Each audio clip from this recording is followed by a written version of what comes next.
Minnesota Vikings are getting busy signing or getting busy dying this offseason, as the Vikings have signed 9 dudes to futures contracts, as reported by Darren Doogie Wolfson, KSTP Sports.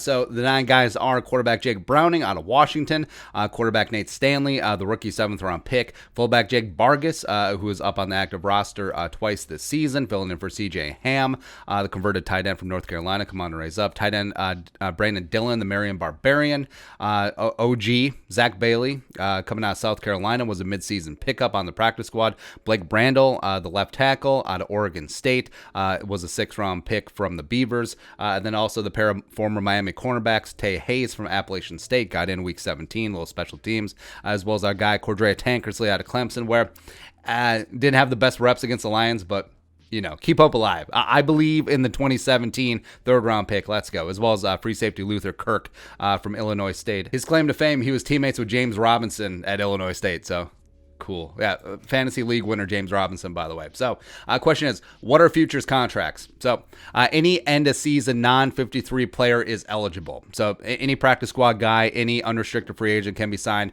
by a team to a futures contract. And typically, teams apply them to their practice squad players from the previous season. And it's a minimal deal, little to no signing bonus. Like, it's not a massive thing, right? It basically claims rights for 90-man rosters for OTAs, minicamp, training camps coming up.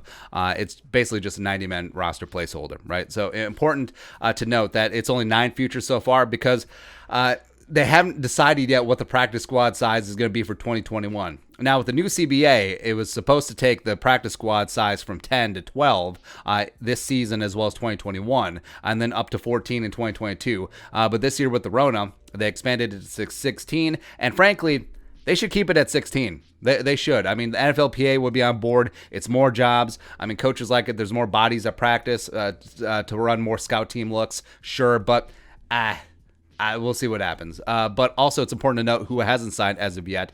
So, unsigned, non-future Vikings practice squad players: Abdullah Anderson, the defensive tackle, as well as kicker Taylor Bertolette, who would come on to the practice squad and sign. And then they're like, yeah, we're not going to let you kick. We're just going to let Dan Bailey melt out there. Okay. Former UDFA TCU tackle Aviante Collins, who was in the mix for left guard, allegedly to start the season, but he's been a longtime veteran of the Vikings. A running back Khalfani Muhammad with his 4.27 speed, just never getting going. Okay, a linebacker Hardy Nickerson Jr., who has actually been off and on the 53-man roster this year, getting some pretty significant snaps. Interesting that he hasn't been tagged as of yet. Also, safety Curtis Riley, who spent some time on the 53, plus edge rusher Cheeseburger Eddie Yarbrough, who also, of course, has been up and down from the 53. So, I mean, this could mean 3 things.